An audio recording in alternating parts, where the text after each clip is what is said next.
Vamos a seguir con la serie que empezamos la semana pasada. La serie se llama La Iglesia ¿Cómo? Esto es, el Señor había puesto ya esta carga en mí en el sentido de que es muy necesario en estos últimos tiempos saber qué significa la iglesia. Y la vez pasada vimos la iglesia como asambleas, ¿verdad? Como una asamblea convocada por el Señor. Hoy veremos el tema 2 y es la iglesia como columna y baluarte de la verdad. Y la palabra nos lleva a primera de Timoteo, capítulo 3, versículo 15. Primera epístola a Timoteo, capítulo 3, en el versículo 15, dice, ya se lo voy a leer la parte que me interesa, dice así. ¿Ya lo tienen? Amén. Bueno, la casa de Dios, que es la iglesia, ¿de qué Dios? Del Dios viviente. Columna y baluarte de la verdad. ¿Cuántos dicen amén? Amén. Vamos a... Ahí está, ¿verdad? Vamos al segundo pasaje que dice en el Evangelio de Juan, capítulo 14, versículos 6 y 7. Recién vimos que el apóstol Pablo llama la casa de Dios, que es la iglesia, ¿de quién? Del Dios que la convocó, del único Dios vivo, ¿verdad? Y dice que la iglesia es columna y baluarte, ¿de qué cosa? De la verdad. Y vamos a ver en Juan 14, 6, que dice el Señor, Jesús dijo, yo soy el camino, la verdad y la vida. Nadie viene al Padre sino por mí. Si me conocéis, también a mi Padre conoceréis. Y desde ahora le conocéis y le habéis visto. Amén. Fíjense, el domingo pasado vimos el primer tema de esta serie, la iglesia como asamblea convocada por Dios, este Dios viviente que hablaba Pablo en la primera epístola a Timoteo, por este Dios que nos llama a los santos, a los que hemos visto y conocido de Dios. Fíjense, dijimos que la eclesía, la palabra eclesía, significaba asamblea, congregación de Dios, porque se reunían en llamamiento ¿de quién? Pues de Dios. Dios era el que llamaba esa asamblea, esa reunión. Dios mismo fue el que organizó esa reunión y la preparó para que nosotros nos congregáramos. Dios nos llama, Dios nos invita ¿a qué? A congregarnos. ¿A quiénes? A los que le amamos, a sus santos. ¿Por qué? Porque quiere Él manifestarse en esa asamblea, mis hermanos. No nos llama nomás para que seamos religiositos, ¿verdad? Como dicen, para hacer sacrificios, obras buenas, para tratar de agradar a Dios. Nos llama para Él primeramente manifestarse en la congregación de los santos. Y cuando Dios se manifiesta, dijimos que todo lo que hay alrededor en su presencia es inundado por su santidad. Es lo primero que viene. Por eso cuando Dios habló a Moisés, al líder de los israelitas, dijimos que esas reuniones que él dijo que convocara a Moisés, él las proclamara también santas. Las fiestas solemnes de Jehová, las cuales proclamaréis como santas convocaciones. ¿Recuerdan? Santas convocaciones. Porque el mismo Dios viviente estará en medio de ellas. O sea, no es cualquier cosa, la verdad. La verdad cuando decimos, pues derrames en la presencia de Dios, en la alabanza, es porque uno entiende que la presencia de Dios se manifiesta poderosamente cuando somos convocados aquí, mis hermanos. No significa, eso no excluye que no estemos en la presencia de Dios en la intimidad. ¿Verdad que sí estamos también en la intimidad con el Señor? Muchas cosas, ¿verdad?, nos manifiesta y nos muestra el Señor en la intimidad.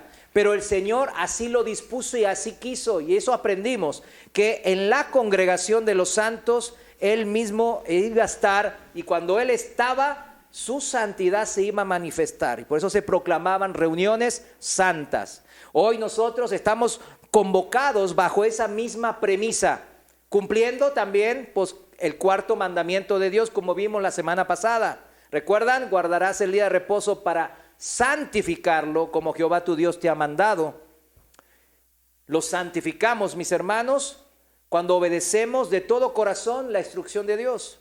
Los santificamos cuando nos gozamos en su presencia, tanto en la alabanza como cuando recibimos su palabra como buena. Los santificamos cuando bendecimos su santo nombre, mis hermanos. Los santificamos también cuando bendecimos a su iglesia, cuando usted bendice a los hermanos, cuando ora por su hermano en su necesidad, en su aflicción. Santificamos a Dios cuando nos arrepentimos de pecados y nos rectificamos en nuestra conducta. Cambiamos nuestros pensamientos y ponemos ahora los pensamientos de Dios como luz y guía de los nuestros, de nuestra vida. Los santificamos así entonces guardando su verdad. La única que hay, mis hermanos, es que no hay otra verdad. En medio de un mundo que relativiza ya la verdad. ¿Cuántas veces hemos escuchado, tú tienes tu verdad y yo tengo la mía? Pero ¿es así? Sabemos que no es así. Sabemos que solo hay una verdad. Por eso santificamos a Dios cuando guardamos su verdad. En medio de un mundo cada vez más hipócrita y engañoso. Para ello, mis hermanos, debemos de conocer esa verdad, ¿cierto? Debemos de primeramente conocer la verdad para poder guardarla. Si usted no conoce esa verdad, ¿cómo la va a guardar? No sabe qué va a guardar. Cuando uno sabe que es un tesoro, lo ve y dice, wow, es algo preciado, algo precioso. Va y lo guarda. En el Evangelio de San Juan, en el capítulo 8, se da una intensa interacción entre Jesús y los judíos de su época, los principales también, como los escribas y los fariseos. Las palabras del Señor eran ciertamente polémicas, eso hay que admitirlo, pero ellos las tomaban como blasfemias para lo que ellos pensaban era la verdad. En San Juan 8:24,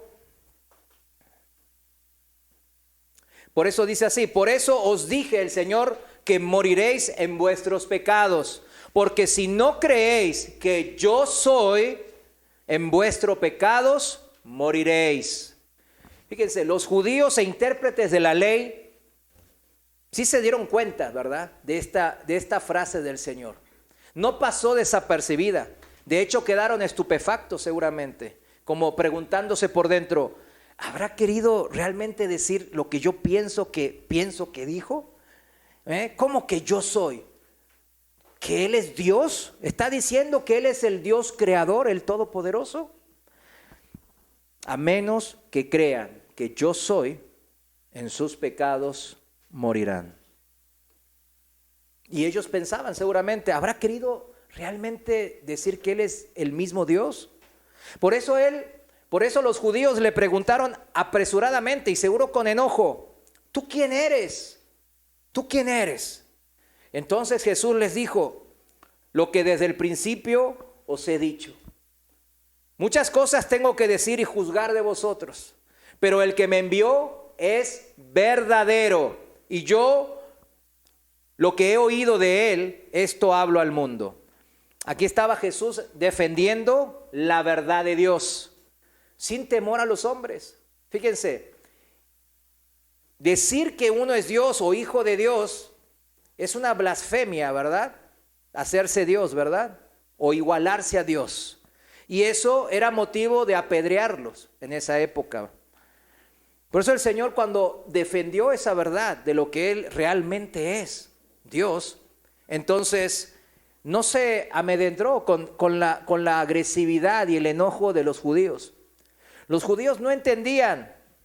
Y el Señor les explica en el versículo 28 y les dice, cuando hayáis levantado al Hijo del Hombre, entonces conoceréis que yo soy y que nada hago por mí mismo, sino que según me enseñó el Padre, así hablo.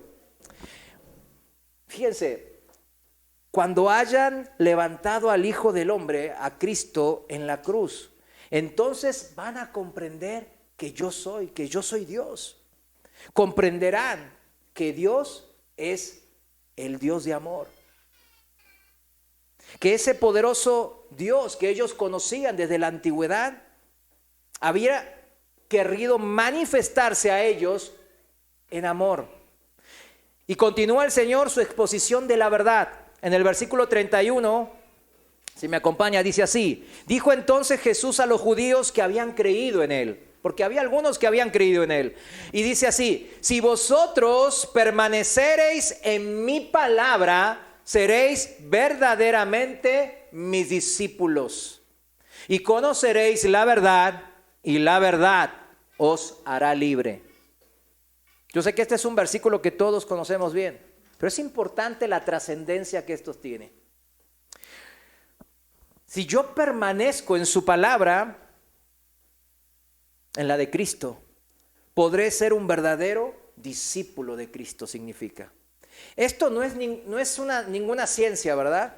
Quiero seguir, quiero hacer lo que Cristo hizo y dijo que hagamos, pues debo de permanecer en sus mandatos e instrucciones. No es ninguna ciencia, ¿verdad? Está muy obvio.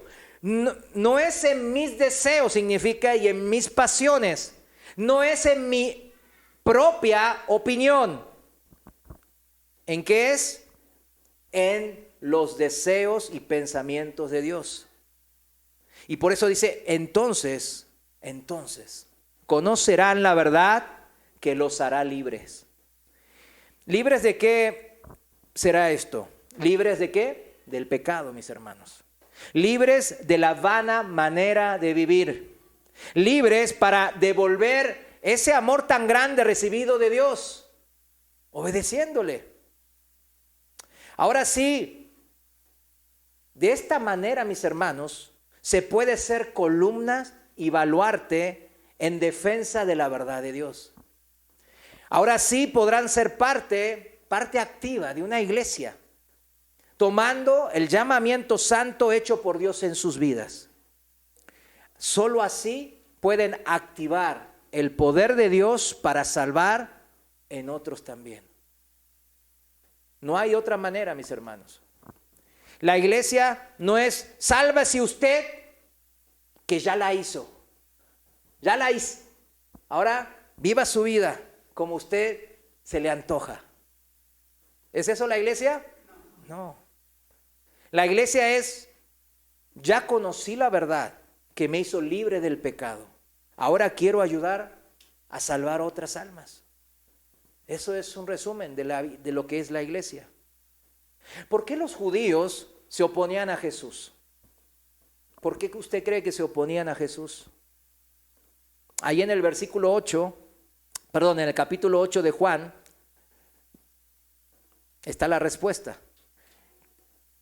La respuesta en el versículo 47 dice así: el que es de Dios, las palabras de Dios, ¿qué hace? Dígalo, oye, pero por esto no la oís vosotros, le dice a los judíos, porque no sois de Dios. ¿Por qué se oponían entonces los judíos? Porque no oían las palabras de Dios, no aceptaban como verdad las palabras de Jesús. Para aceptar las palabras de Jesús, ¿cómo había que aceptarlo? Tal cual, con la identidad que tiene Jesús. ¿Cuál es su identidad? El gran yo soy. Por eso Él se exhibía como eso, como lo que es el Dios verdadero. Como ellos no querían aceptar la divinidad de Cristo, del Mesías, ellos batallaban, no aceptaban las palabras, no las oían en verdad. Por eso el Señor les dice que así no pueden ser libres y siguen esclavos del pecado. Aquí da una idea bien clara en este pasaje de cuántos batallan con el pecado. No levante la mano. Todos batallamos con cierto pecado. Pero fíjese, si algo que nos ha dado una vida cristiana en madurez o en desarrollo o en crecimiento, es que se batallan cada vez menos con el pecado, con ciertos pecados. Uno va venciendo, cada día va venciendo y va haciéndose más fuerte contra ese pecado. Pero la palabra de Dios tuvo que haber traspasado mi corazón. Yo tuve que haber creído en el Dios vivo. Tuve que haber creído en las obras de Cristo para mi salvación. ¿Cómo ser entonces columnas y baluartes de la verdad si no oímos con fe las palabras del Señor? Es imposible. ¿Cómo defender lo que no conocemos, ni entendemos, ni mucho menos creemos?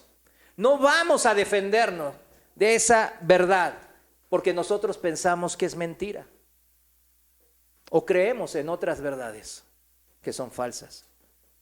Por eso muchos dicen estar dentro de la iglesia, pero como aquellos judíos que se oponían a Cristo, no conocen la verdad y todavía andan prisioneros de sus pasiones y sus deseos.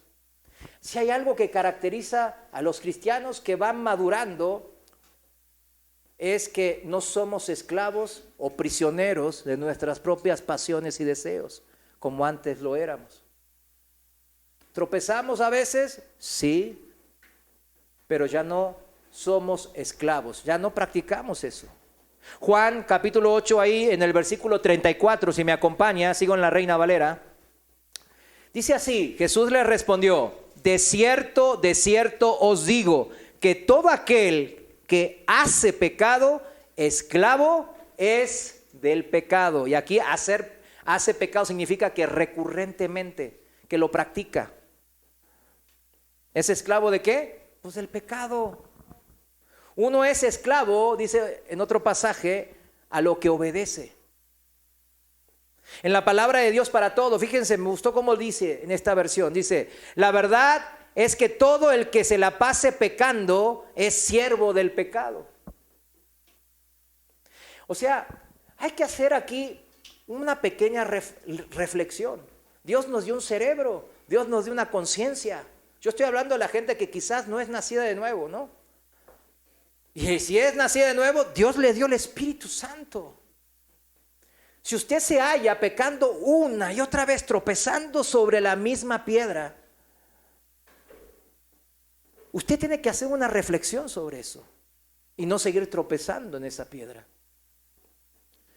Si usted ve a su hermano, aquel que le hizo, no sé, que lo transó, que lo engañó, o ve a su, no sé, a su compañero de trabajo que le quitó el puesto, yo qué sé, lo que sea que haya pasado o haya sufrido, y usted lo ve con un semblante de odio y no con un semblante de bendición, usted tiene que tratar ese odio. No puede dejarlo ahí libremente. Está bien. Si usted tiene pensamientos sexuales desviados, usted no puede dejarlos libres. Porque dice que el que sigue en sus pecados, sigue practicándolos, va a morir en esos pecados. Así de sencillo, mis hermanos. Son palabras duras, pero el Señor quiere que nos sigamos haciéndolo. En el versículo 24 bien claro dice, y morirán, ¿en qué? En sus pecados. A menos que crean que yo soy, dijo Jesús. Entonces, esta verdad, mis hermanos, cuando uno cree que el Señor es Dios, que se hizo hombre, se encarnó para poder morir, porque Dios no puede morir, ¿verdad? Entonces tuvo que hacer carne para poder morir por nosotros. Cuando uno entiende esta verdad, esta inmensa verdad increíble, transforma su vida. Empieza a amar más a Cristo que a su pecado. Empieza a defender más la verdad del Señor que poner excusas de su pecado. Empieza a defender el Evangelio. Conocer que Jesucristo es el Cristo, el Hijo del Dios viviente, mis hermanos, nos hace libres del imperio de la muerte, porque nos libera del pecado. Nos hace hijos de Dios Y como dijo el mismo Señor en Juan 8:35, y el esclavo no queda en la casa para siempre, el Hijo sí queda para siempre. Así que si el Hijo os libertare, seréis verdaderamente libres. Y eso es yo lo que les digo. Al que ande batallando con el pecado una y otra vez y una y otra vez. Yo estuve en eso. Entiendo eso a la perfección. Pero se necesita ahora sí confiar en el Señor, en su poder transformador, y no seguir jugando con el pecado. El poder de decirle no al pecado es tremendo.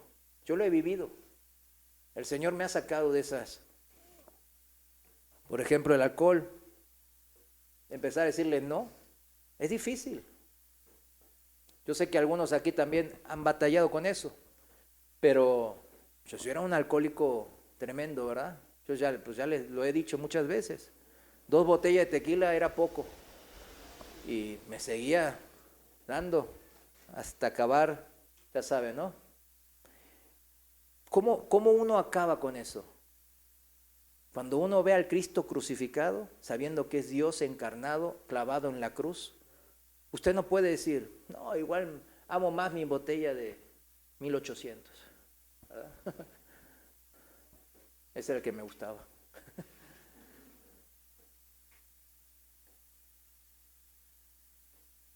Es algo que uno tiene que experimentar.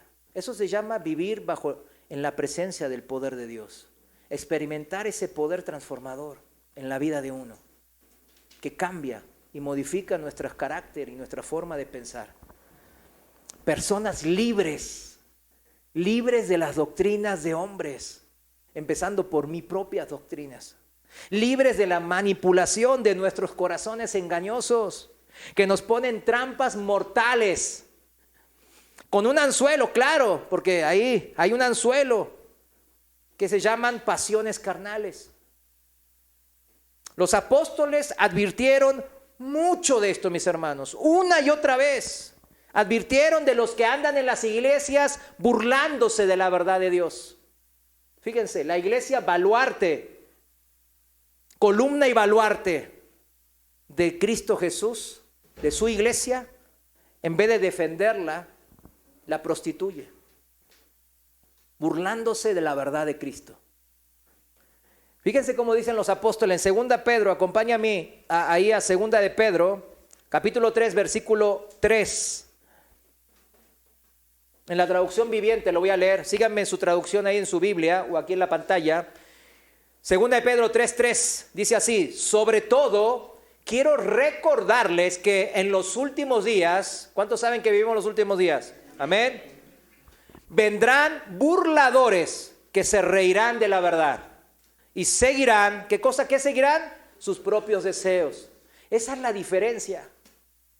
O sigo el pensamiento y los deseos de Dios, que es bendecirnos, salvarnos de nuestra propia maldad. O sigo doctrinas de hombres en sus propias deseos y pasiones. Ahí dice, cuidado con los que les dicen a uno desde un púlpito, por ejemplo, sigue tus propios instintos. ¿Escucharon eso? Yo lo escuché. Gente en los púlpitos decir, sigue tus instintos. Déjate llevar por tus pasiones. Haz que tu corazón te dicte el camino. Estos, dice la palabra, que se ríen de la verdad. Por eso siguen sus propios deseos. Quieren brindar una solución que no existe en la verdad de Dios, en la palabra. Seguir sus propias pasiones carnales sin tener que morir a sus pecados. Eso es lo que buscan ellos. Muchos cristianos, yo no sé si decirle cristianos, no, yo no sé, Dios sí sabe, andan buscando esto. Que, ¿cómo dicen? Lo mejor de 2 mundos, ¿verdad? Lo mejor de todo, ¿verdad? Quieren tener lo mejor del mundo carnal y lo mejor de lo espiritual, ¿verdad? La vida eterna, ser hijos de Dios. Pero también quieren seguir en sus pasiones y sus juegos que Dios aborrece. Es imposible. Seguir en la carne y ser espíritus vivificados no son compatibles. Seguir siendo hijos del diablo, como Cristo mismo lo dice, pero querer los privilegios de ser los hijos de Dios. ¿Cómo se llama a personas así? Hipócritas, ¿verdad? Embaucadores, ¿verdad? La verdad de la Biblia refuta y niega rotundamente esta mentira que se predica a veces en las iglesias, de querer lo mejor de dos mundos. Las iglesias deben ser guardianas de la verdad, columnas y baluartes de la verdad. Esa es la función de la iglesia. Lucas capítulo 16, versículo 13, la Reina Valera, Lucas 16, 13, dice así la palabra de Dios: ningún siervo puede servir a dos señores, porque o aborrecerá al uno y amará al otro, o estimará al uno y menospreciará al otro. No podéis servir a Dios y a las riquezas. ¿Y a qué riqueza representa? Claro, el amor al dinero es el raíz de muchos males, de todos los males, dice la palabra. Pero también representa las cosas de esta vida, las cosas que van a ser quemadas en el fin de los tiempos, que no son eternales. La verdad, mis hermanos, nos hace libres de este engaño. Esa es la buena noticia, mis hermanos. Que usted y yo, que hemos creído realmente en el Cristo que nos vivifica en nuestros espíritus, nos hace libres de este engaño. Y ya no estamos en ese engaño. Quizás nos duele, ¿verdad que nos duele cuando la Biblia nos da duro el Señor? Porque duro es nuestro corazón. Nos pega directo, ¿en dónde? En donde tenemos a veces atesorados mi tesorito, mis pasiones y mis deseos. ¿Cómo lo llama la Biblia eso, a nuestras pasiones y deseos? La Biblia los llama concupiscencias, ¿verdad? Que es una palabra que no se entiende mucho, especialmente en estos días, ¿verdad? Concupiscencias, que significa desear lo prohibido, significa pasiones carnales, significa codiciar las cosas de este mundo. Querer progresar, echarle ganas en este mundo, pues hay muchos hermanos que son bendecidos económicamente, en sus trabajos, en sus negocios, etcétera. Pero codiciar las cosas de este mundo, eso ya es idolatría. Santiago capítulo 1, versículo 14, si me acompaña ahí, dice así. Santiago 1, 14 dice que cada uno es tentado cuando de su propia concupiscencia es atraído y seducido. Aquí está, para los que andan batallando con un pecado, miren. De su propia concupiscencia, no es la concupiscencia de mi hermano, de mi papá, de mi esposa, de mi esposo, de mis hijos. No, de su propia concupiscencia, de sus propios deseos prohibidos, de sus propias pasiones carnales, de sus propias codicias por las cosas de este mundo. Es atraído y seducido. Esa es la carnada del diablo que nos hace siempre. Por eso el diablo él no puede leer, él no es omnisciente, él no sabe qué estamos pensando, pero nos observa. Todo el tiempo nos observa a los hijos de Dios. ¿Sabe? Cuando yo entré en la sana doctrina, realmente empecé a entrar en el orden de Dios, fue cuando más ataques recibí del enemigo. Pues claro, usted piense como si fuese un ejército enemigo. El ejército enemigo, pues están aquí, de su parte están desertando y yéndose al ejército enemigo. ¿Qué haría con esos desertores? Pues por la ley marcial es ejecutarlos, ¿verdad? ¿Qué cree, que el diablo es más misericordioso que el ejército del mundo? Claro que no. Él quiere ejecutarnos como león rugiente, ¿verdad? Quiere devorarnos. Dice en el versículo 15, siguiendo la lógica de esto, ¿verdad? Dice, entonces, fíjense, cuando de su propia concupiscencia uno es atraído y seducido, entonces la concupiscencia, mi propio deseo carnal, después de que ha concebido, o sea, le doy lugar, ¿verdad? Da a luz, ¿qué cosa? El pecado. Por eso, apenas cuando uno tiene pensamientos indebidos, usted debe decirle, no, Señor, esto no lo quiero yo en mis pensamientos. Porque el Señor ya vio su pensamiento, ¿sí o no? ¿Usted sabe que el Señor ya vio su pensamiento? Claro que sí lo vio. Ese es el momento de decirle, Señor, yo soy tu hijo, yo te amo. Este es el pensamiento que yo no quiero. Señor, ayúdame.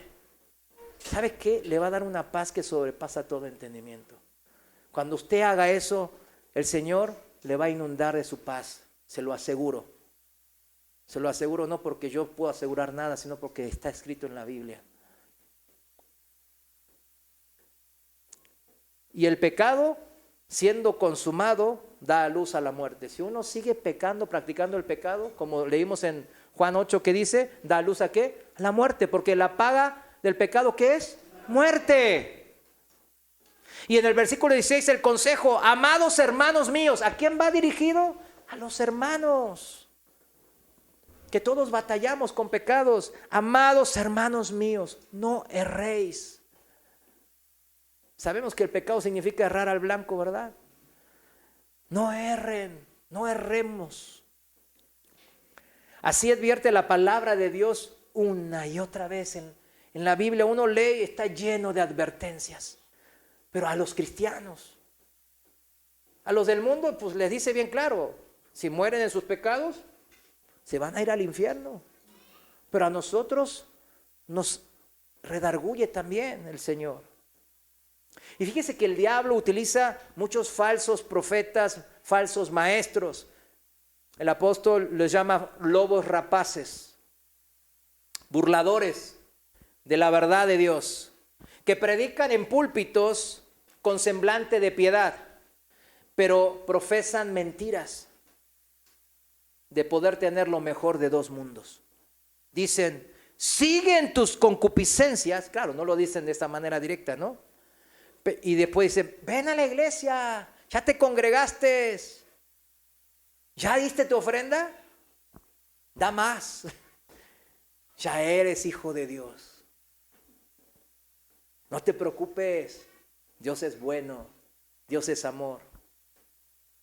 Manipulan la palabra de Dios a su antojo, a su conveniencia, para adecuarlos a sus propias concupiscencias.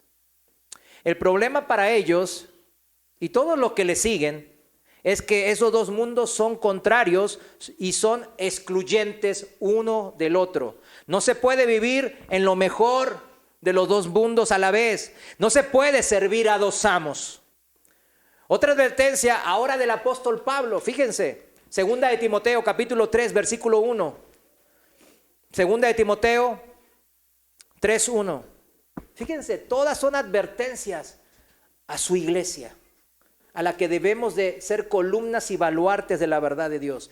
Fíjense, en la traducción viviente dice así, 2 Timoteo 3:1, Timoteo, es bueno que sepas, en los últimos días habrá tiempos muy difíciles. En la Reina Valera dice, tiempos peligrosos, porque muchos, son peligrosos porque muchos van a ser engañados y muchos van a morir en sus pecados pensando que se van a ir a la presencia del Señor. Versículo 2. Pues la gente solo tendrá amor por sí misma y por su dinero. Véase usted como a un espejo, como dice la Biblia, cuando leemos esto. Este pasaje fue uno de los pasajes que me abrió los ojos a mí, en mis pecados. Solo tendrá amor por sí misma y por su dinero. Serán fanfarrones y orgullosos. Se burlarán de Dios. Serán desobedientes a sus padres y malagradecidos. No considerarán nada sagrado. No amarán ni perdonarán. Calumniarán a otros y no tendrán control propio. Serán crueles y odiarán lo que es bueno. Traicionarán a sus amigos, serán imprudentes, se llenarán de soberbia y amarán el placer en lugar de amar a Dios. ¿Vieron? Amar el placer en lugar de amar a Dios. Y uno ahí puede decir, ay, entonces Dios no quiere que tengamos placer y disfrutemos la vida. Claro que sí.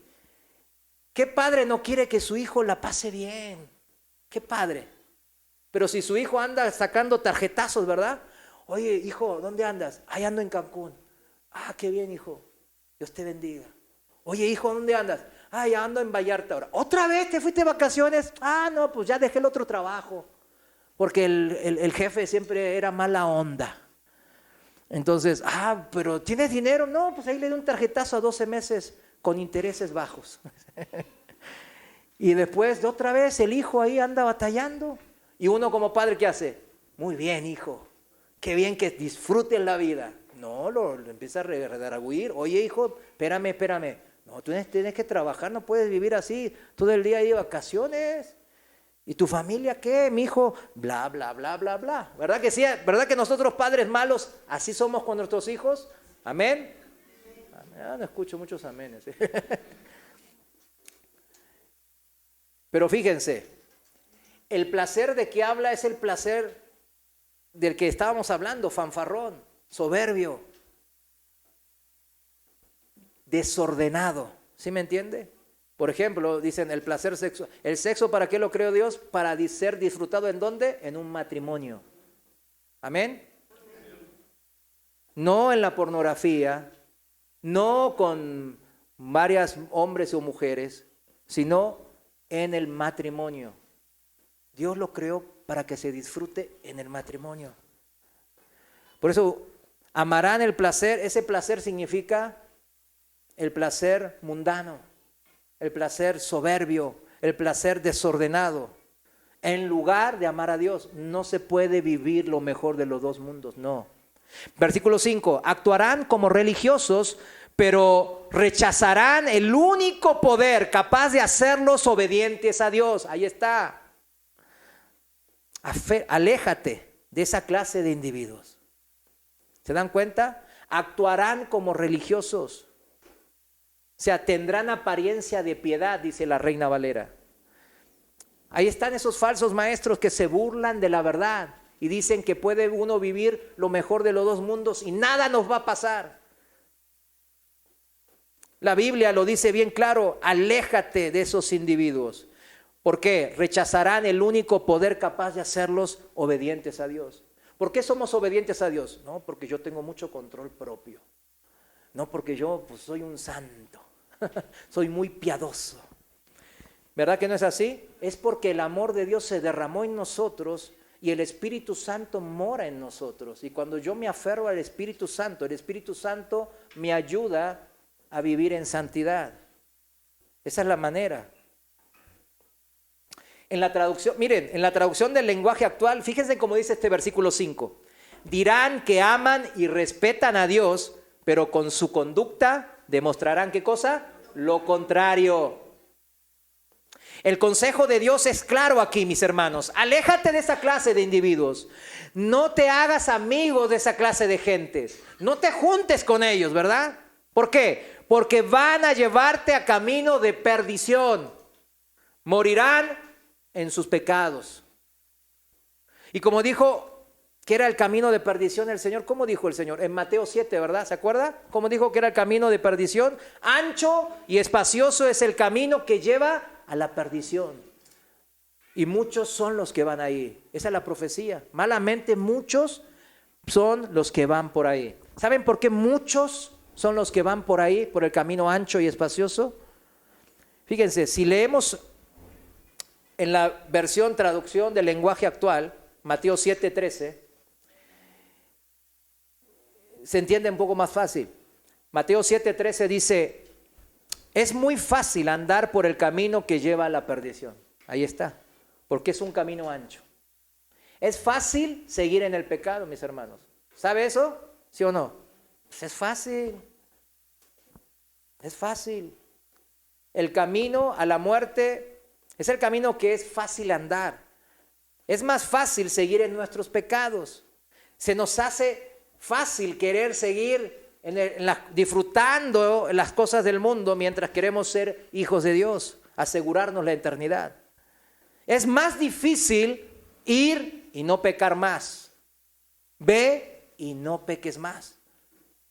En Mateo 7:14, un versículo después, dice, fíjense, pero es muy difícil andar por el camino que lleva a la vida, porque es un camino muy angosto. Son muy pocos los que lo encuentran. ¿Cuántos se sienten bendecidos de haber encontrado la palabra de Dios? Amén. ¿No sabe cuánta bendición hay en esa palabra? resistir el mal que mora en nosotros, que se presenta con deseos que nos dan placer mundano. Resistir ese mal es difícil, dice la palabra. Tampoco decimos, ay, qué fácil, es difícil. Pero así como el diablo no se presenta con cuernos, cola y un tridente, ¿verdad que así no se le presenta el diablo? Todo feo, ¿verdad? Maloliente y diciendo maldiciones. Soy el diablo, vente conmigo, ¿no? Sino que se presenta, como dice la palabra, como ángel de ¿qué? De luz. El pecado se disfraza de algo inocente también, donde nosotros podemos obtener una satisfacción, una motivación, un placer, un beneficio material, dinero, pues, etcétera, ¿verdad?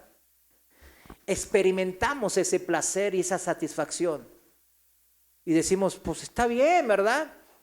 Aunque es momentánea.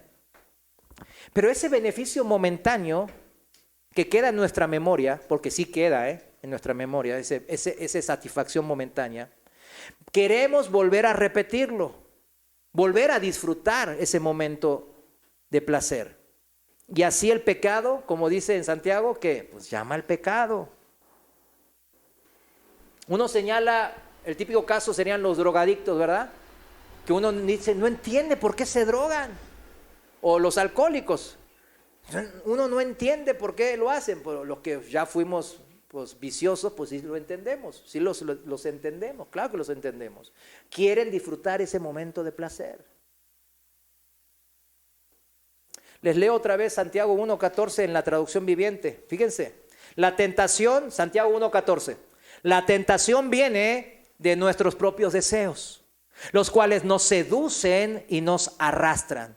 De esos deseos nacen los actos pecaminosos. No es, ay, ¿dónde salió este pecado? ¿Por qué pequé? No, nos arrastraron ya, me sedujeron, me dejé seducir. De esos nacen los actos pecaminosos y el pecado cuando se deja crecer da a luz ¿qué? La muerte. Por eso el Señor nos advierte una y otra vez, mis hermanos, una y otra vez, que no seamos engañados por ese ángel que se presenta como ángel de luz. Así que no se dejen engañar, mis amados hermanos, esa es la conclusión del versículo 16. Fíjense, un poco más arriba, en el versículo 12, dice así, fíjense, Dios bendice a los que soportan con paciencia las pruebas y las tentaciones, porque después de superarlas, recibirán la corona de vida que Dios ha prometido a quienes lo aman. Esa es nuestra esperanza. Y por eso sostenemos en las pruebas y en las tentaciones, mis hermanos. Hay un gran gozo, hay una paz enorme de poder vencer la prueba al pecado, más que disfrutarlo. El cristiano tiene que entrar en esta ronda. ¿La de qué? La de vencer al pecado. Por eso somos más que vencedores. Ese famoso dicho en Filipenses del apóstol Pablo, ¿verdad? Que muchas veces lo utilizan los mundanos para decir, somos más que vencedores, por eso el Señor, mi empresa ha crecido. Así yo decía, ¿verdad? Mi empresa ha crecido porque soy más que vencedor. Y el pecado me tenía agarrado, esclavizado, ¿no? Somos más que vencedores cuando vencemos el pecado, mis hermanos. Esa es la mayor victoria que el Señor nos consiguió en la cruz. Para que nosotros no tengamos que morir por nuestros pecados, sino que le conozcamos a Él, al Dios único, al Creador, al que murió por nosotros, y le creamos que creyendo en las buenas obras que Él hizo, yo puedo ser salvo. Y así no disfrutemos de las pasiones y concupiscencias de mis deseos carnales, sino de mis pasiones por agradar a Dios. Disfrutemos de la presencia día a día que el Señor hace en nuestras vidas. Eso es lo que el Señor quiere, que las palabras de vida eterna de Él llenen nuestras vidas y nuestras familias, no solamente en la eternidad, sino desde ahora hacia la eternidad. ¿Cuántos dicen amén? Amén. La carga del pecado, esta es la única manera que la carga del pecado se vuelve ligera y fácil mis hermanos? Porque la puedo rechazar cada vez con más poder de Dios. Porque el amor de Cristo ya mora en mí y va llenando mi corazón. Cuando el amor de Cristo, yo me lleno de su amor, no hay cabida para el pecado. Cada rato tiene menos cabida el pecado. Y vamos solidificándonos, madurando sobre la roca de nuestra salvación. Haciendo cada vez más que vencedores. Más que vencedores, pero dijimos, del pecado.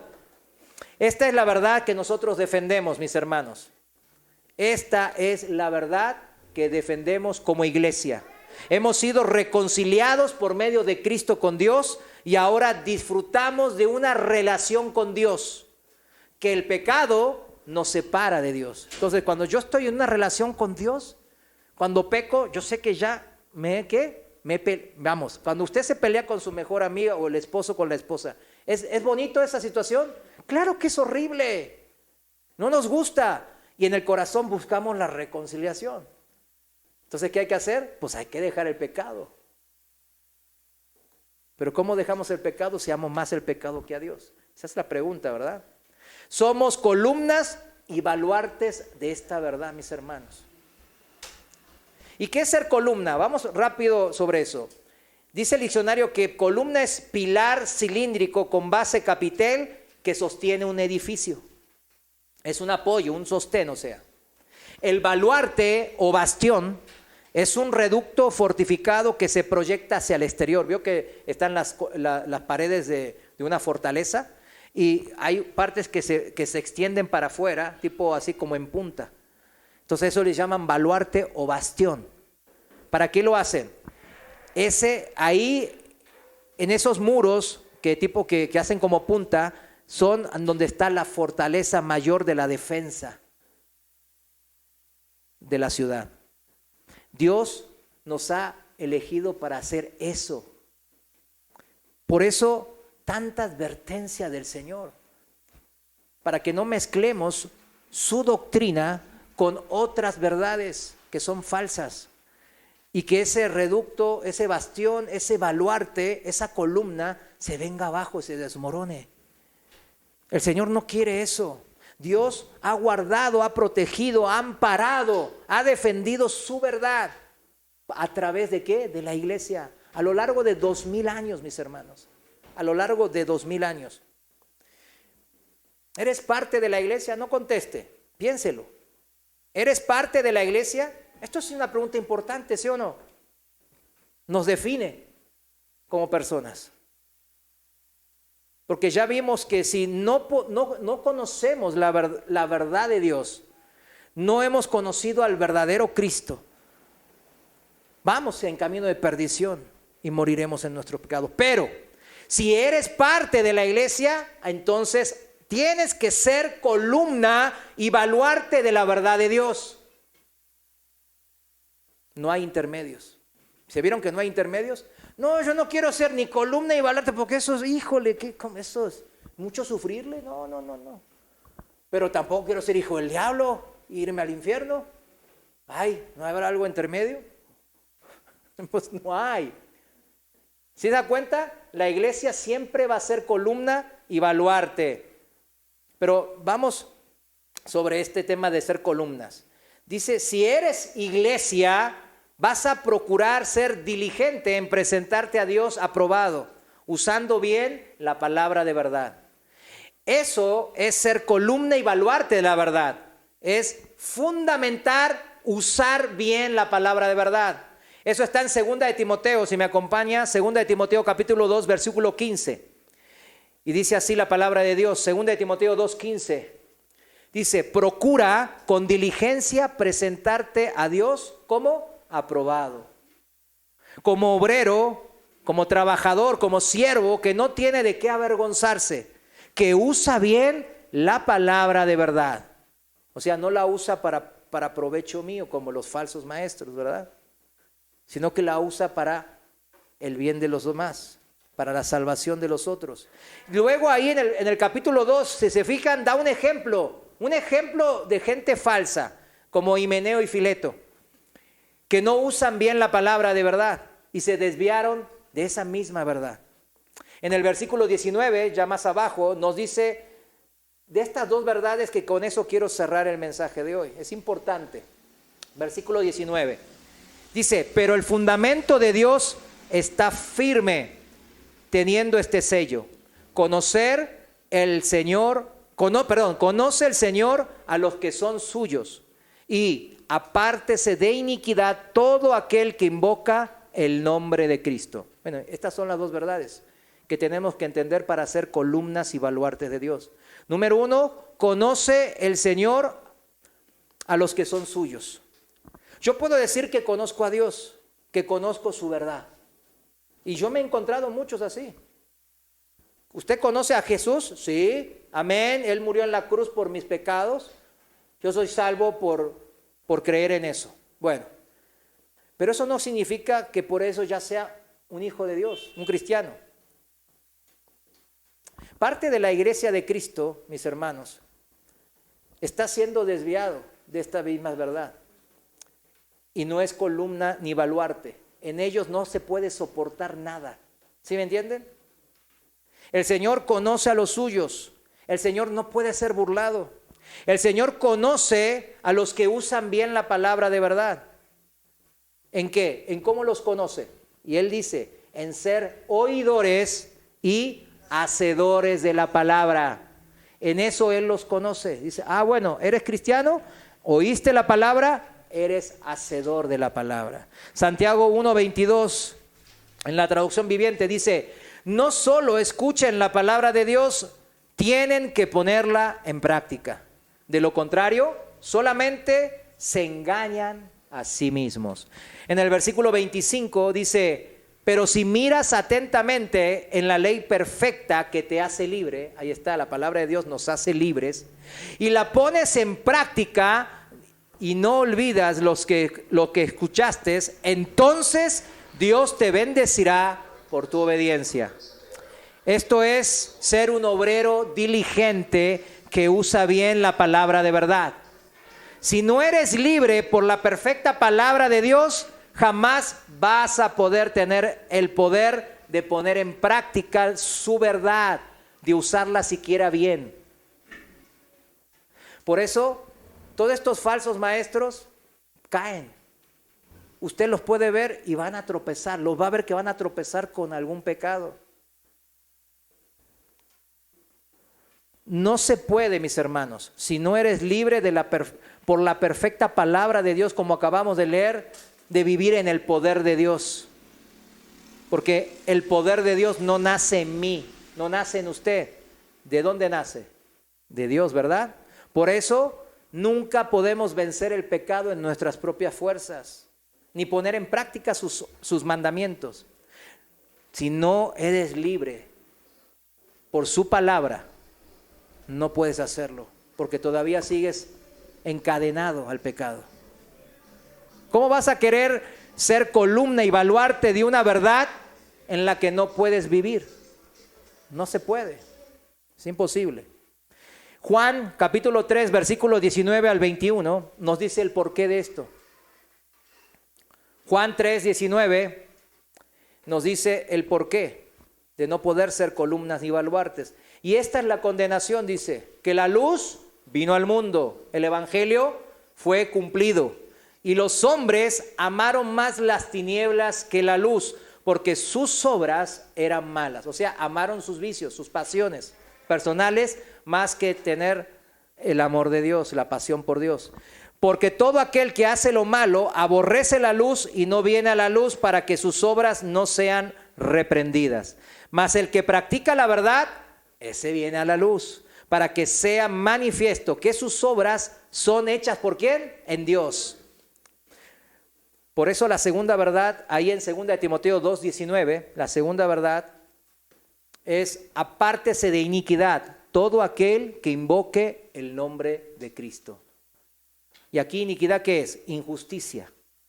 O sea, es transgredir la ley ¿de quién? De Dios. Habla de una maldad moral, habla del pecado. Apártese del pecado todo aquel que se dice cristiano, significa. Permanece en la luz de Cristo, ¿cómo? Practicando la verdad. Es que yo pensé que permanecer en Cristo es así como irme al monasterio allá en un cerro y apartarme de toda malicia del mundo y ser como eran los monjes. Así pensaron, por eso se apartaron, ¿verdad? Ellos dijeron, somos apartados de Dios y se apartaron de la sociedad. No, dice aquí bien claro, uno permanece en la luz de Cristo practicando la verdad, practicándola, usando bien la palabra de Dios como buen obrero. Hay muchas maneras, mis hermanos, de usar bien esta verdad. Miren, no nos la acabamos. En la Biblia vienen muchos consejos para usar bien la verdad, para hacer columnas y baluartes. Pero nomás quiero cerrar bien este mensaje con 2 puntos en 2 versículos. El primer punto de cómo ser columna y baluarte de la verdad. ¿Quiénes quieren ser columna y baluarte de la verdad? ¿Amén? Bueno, hay que hacerlo. Segunda de Timoteo, un capítulo antes, Segunda de Timoteo, capítulo 1, versículo 13 y 14. Dice bien claro la palabra ahí, retén la forma de las sanas palabras que de mí oístes en la fe y amor que es en Cristo Jesús. Guarda el buen depósito por el Espíritu Santo que mora en nosotros. La iglesia es columna y baluarte de la verdad. ¿Cómo? Conservando la sana doctrina. Los cristianos somos conservadores ¿de qué? De la verdad de Dios.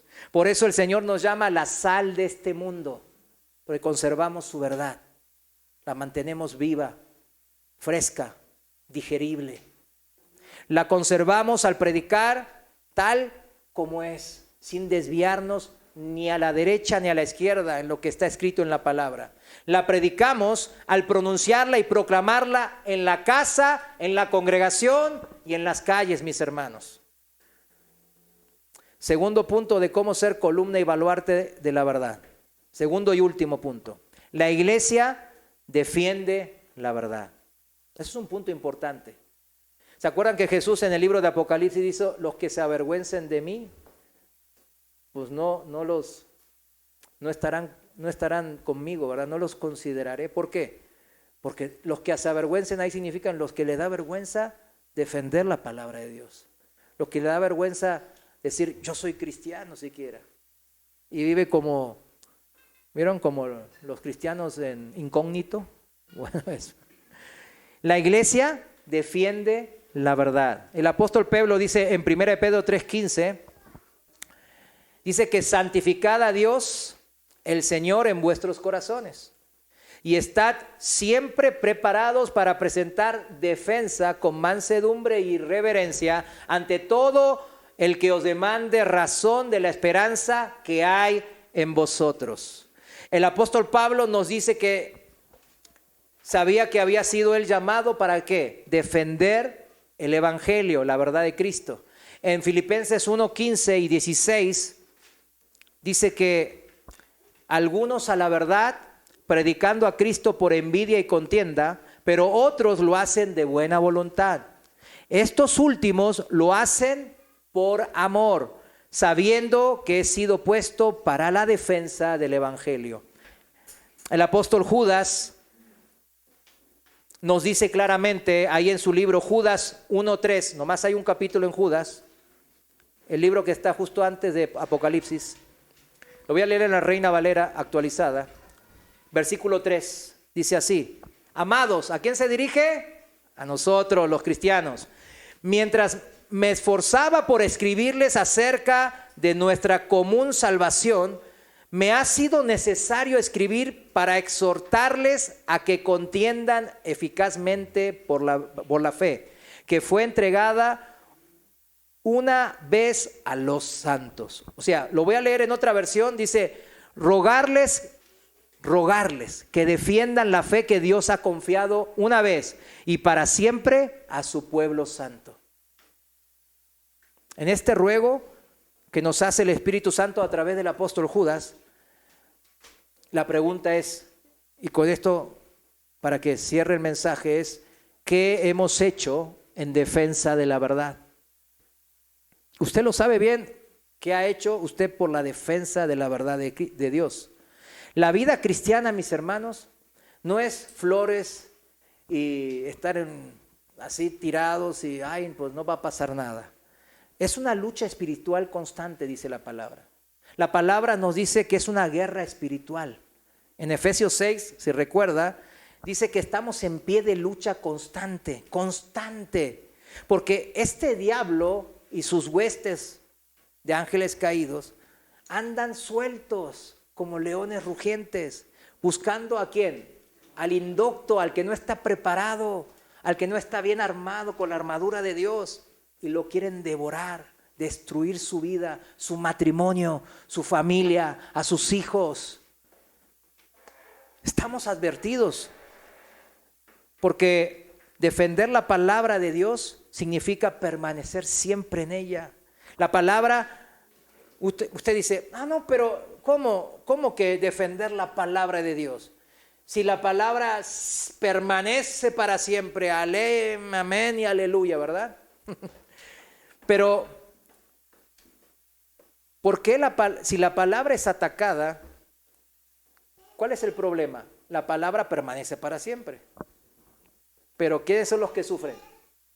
Las ovejas, los cristianos. La defendemos, la palabra y la verdad de Dios, para bendición nuestra, mis hermanos, de nuestras familias y de los hermanos en Cristo. Para eso, el diablo anda suelto como león rugiente, tratando de devorar su familia, a su hermano en la congregación. Y puede devorar ¿a quién? A los cristianos, si nos dejamos, si estamos sin las defensas que Dios nos proporciona. No puede devorar la palabra el diablo, pero sí usa a sus obreros, los falsos maestros, para añadir y quitar y desviar la palabra y llevarnos a camino de perdición y hacernos más hijos del diablo que ellos mismos. ¿Vamos a dejar que nuestros seres queridos sean arrastrados por el maligno? ¿Verdad que no? Usted si es cristiano, es columna y baluarte de la verdad. Como Dios manda, entonces usted debe ser de bendición para su vida, su matrimonio, su familia, para sus hijos. Le voy a decir bien claro, vamos ya con Efesios 6:10. Fíjense bien cómo la iglesia debe estar alerta, en estado de alerta, en estado de guerra. Dice así: por lo demás, hermanos míos, fortaleceos en el Señor y en el poder de su fuerza. Vestíos de toda la armadura de Dios para que podáis estar firmes contra las acechanzas del diablo. Porque no tenemos lucha contra sangre y carne, sino contra principados, contra potestades, contra los gobernadores de las tinieblas de este siglo, contra huestes espirituales de maldad en las regiones celestiales. Miren, aquí en esta pequeña congregación yo tengo más de 10 casos de que el demonio le persigue, que se le manifiesta, que se le muestra que esto y lo otro, que se le aparece y que lo atormenta.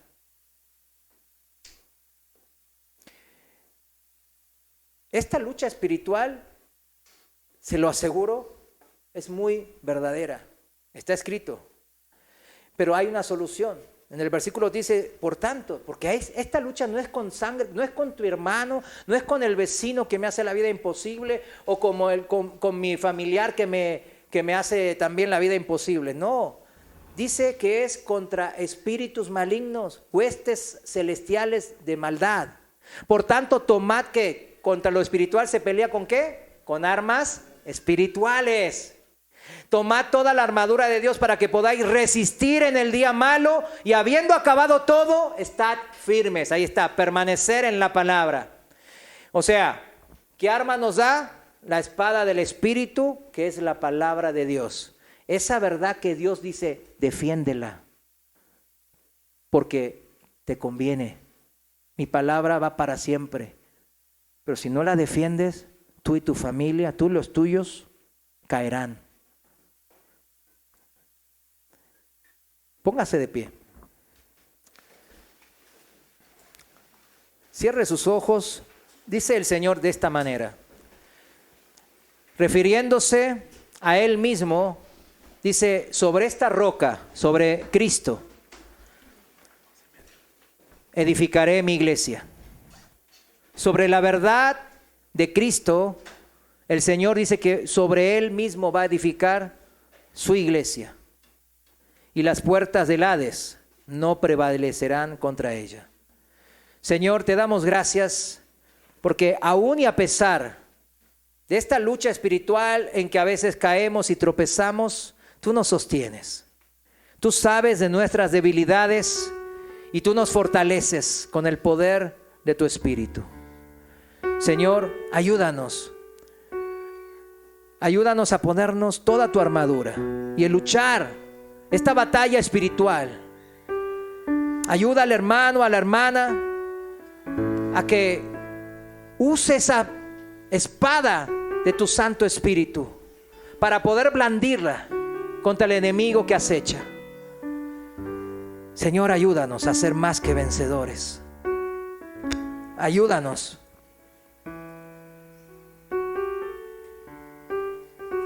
Tu palabra es verdad. Nosotros somos columnas y baluartes de esta única verdad que es tuya, mi Dios. Gracias por conocerla.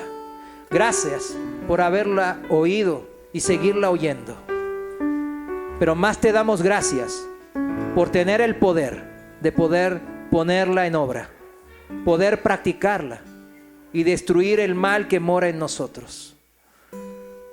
Señor, sigue obrando en cada una de estas almas. Sé tú, mi Dios, bendiciendo la vida de todos los que aquí estamos. Te lo pedimos en el nombre de nuestro amado Señor Jesús. Amén. Dale un fuerte aplauso al Señor.